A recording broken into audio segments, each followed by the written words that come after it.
Ito ang aking mga kamatis na nakatanim sa mga bote ng soft drinks. Kaya sa mga gustong magkaroon ng sariling tanim na kamatis pero wala kayong space o bakanting lupa na mapagtataniman, wala pong problema yan. Gamitin ang mga bote ng soft drinks, bigyan ng mga pataba na kailangan para masigurado ang mabilis na paglaki at syempre ang pagbunga. At pwede nyo itong isabit sa isang lugar na may sapat na liwanag o sikat ng araw. At pagkalipas lamang ng mahigit isang buwan, makakapag-ani ka na at hindi ka na bibili sa tindahan.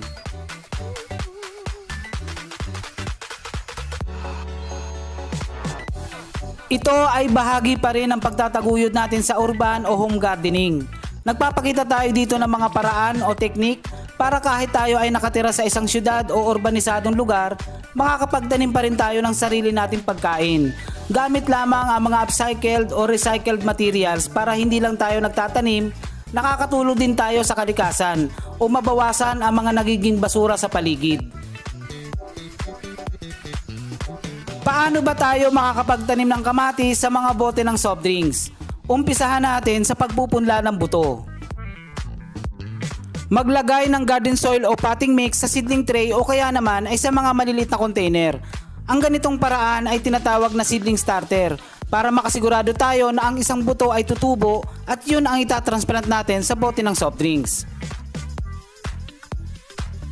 Tusukin bahagyan ng daliri ang lupa kung saan ihuhulog ang mga buto. Ito ay upang maiwasang mapunta sa gilid ang binhi. Maglagay ng isang buto sa kada isang container o plastic cup.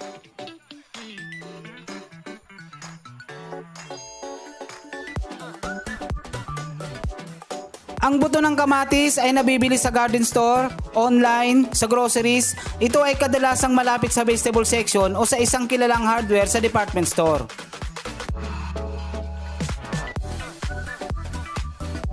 At sa mga hindi pa nakapanood kung paano ang paggawa ng isang simple at epektibong garden soil, ilalagay ko po sa description ang link ng video.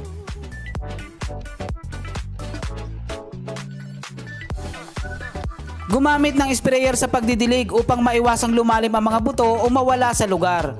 Gawin ang ganitong paraan ng pagdidilig kapag maliit pa ang binhi. Saka na magdilig ng maraming tubig kapag ang tanim ay malaki na.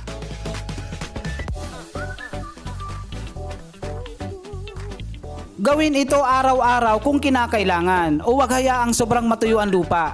Kapag maulan, ilagay pansamantala sa isang lugar na hindi napapatakan ng tubig. Ilagay sa isang lugar na direktang nasisikatan ng araw.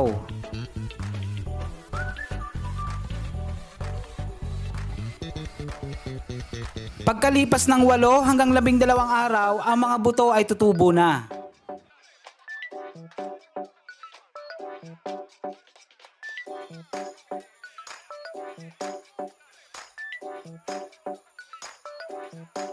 Kapag ganito na kalaki ang binhi, maaari na itong ilipat sa mga bote ng soft drinks.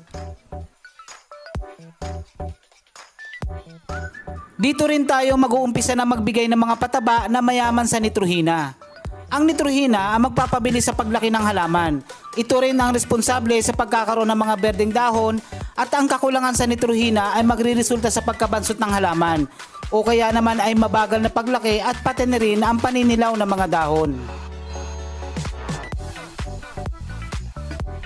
Maaari kayong gumamit alinman sa mga natural na pataba kagaya ng fermented plant juice, fish amino acids, grass clipping defertilizer at iba pa. Ang paggawa ng mga ito ay mapapanood din dito sa ating channel. Pipili lamang kayo alinman sa mga nabanggit. Hindi nyo kailangang gawing lahat kung gagawa pa lang kayo. Pero para sa akin, mas nire-recommenda ko ang pagdidilig ng fermented plant juice 2 o 3 beses sa isang linggo. Ang paggawa ng fermented plant juice ay mapapanood din dito sa ating channel.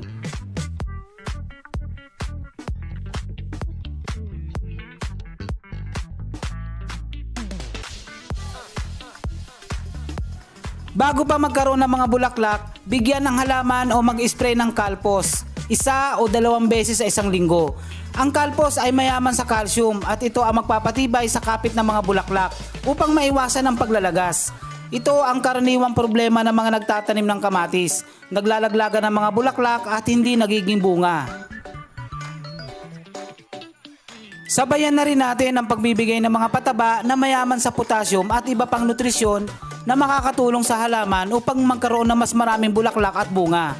Ang ilan sa mga ito ay ang fermented fruit juice at seaweed foliar fertilizer. Muli, ang paggawa ng mga ito ay mapapanood din dito sa ating channel.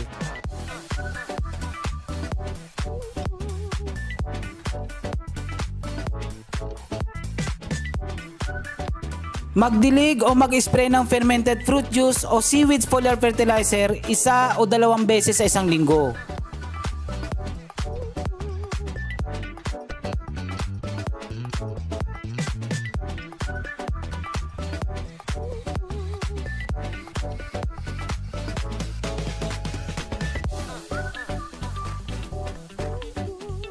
Ang ilan sa mga suliranin sa pagtatanim ng kamatis ay ang pag-atake ng mga peste. Ang isang halimbawa at madalas na problema natin ay ang pagkakaroon ng mga leaf miners. O ito po yung pagkakaroon ng parang mapa sa mga dahon. May mga video na rin po ako sa channel na ito paano natin masusugpo o mapipigilan ang pag-atake ng mga leaf miners sa ating mga tanim. Ilalagay ko na rin sa description ang link ng video.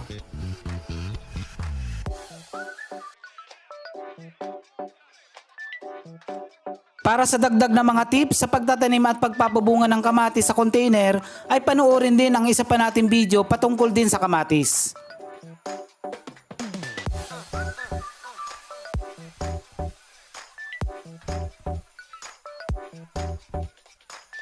May mga pagkakataon na hindi nagkakaroon ng maraming bunga ang kamatis. Ang isang dahilan dito ay ang pagkakaroon ng mga malalaki at malulusog na dahon. Kaya kapag napansin nyo na maraming matatabang dahon, maaari natin itong tanggalin o bawasan. Ang dahilan nito ay napupunta lang sa mga dahon ang nutrisyon na nanggagaling sa lupa at hindi nakakarating sa bandang itaas ng halaman.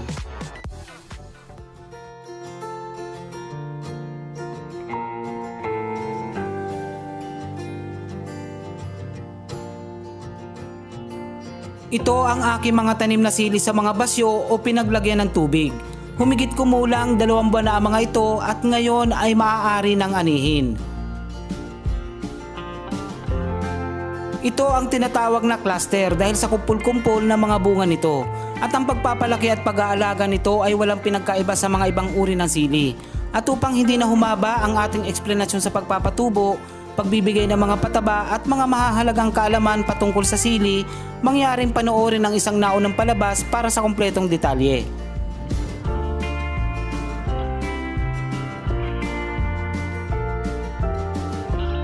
Ito ang aking unang pagkakataon na magtanim ng ganitong uri ng sili. Noong una, itinanim ko ang mga ito sa mga basyo na pinaglagyan ng tubig dahil hindi ko alam kung gaano ba kalaki o kataas ang katawan nito. Pero nang matansya ko, nagtanim na rin ako sa mas maliit na taniman sa mga bote ng soft drinks.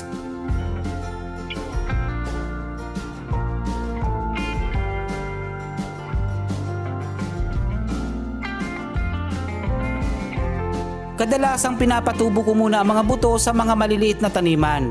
Sa ganitong paraan ay mas napoprotektahan ang binhi.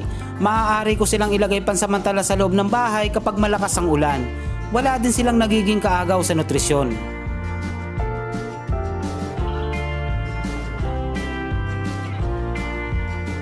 Karaniwang isinasagawa ang paglilipat tanim pagkalipas ng 3 linggo. Sa ganitong mga panahon ay establisado na ang mga ugat.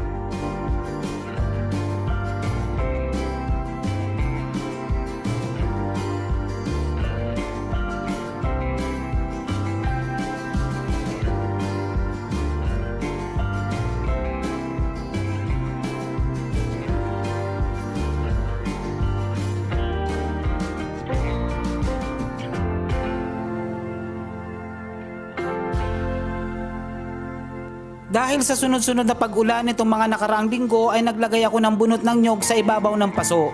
Ito ay upang maiwasang matilamsikan ng lupa o putik ang mga dahon ng sili.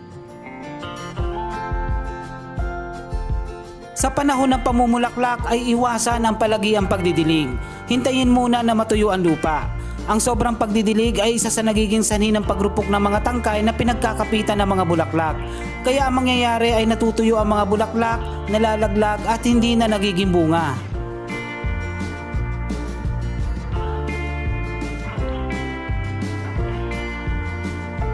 Ang isa pang dahilan bakit nalalaglag ang mga bulaklak ay dahil sa kakulangan sa calcium. Ang calcium ang siya nagpapatibay sa katawan ng sili. Ito ang kanyang nagiging proteksyon sa mga malalakas na hangin, mga patak ng ulan at iba pang dahilan ng paglagas ng mga bulaklak.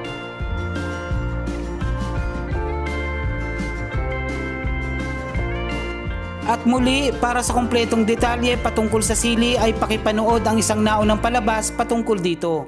Ilalagay ko sa description ang link ng video.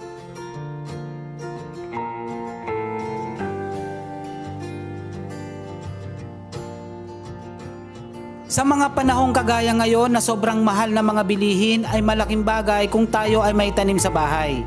Kahit pa ilan-ilan lang, kahit ilang puno lang muna ng sili o kamatis o iba pang gulay, malaking bagay na ang mga ito.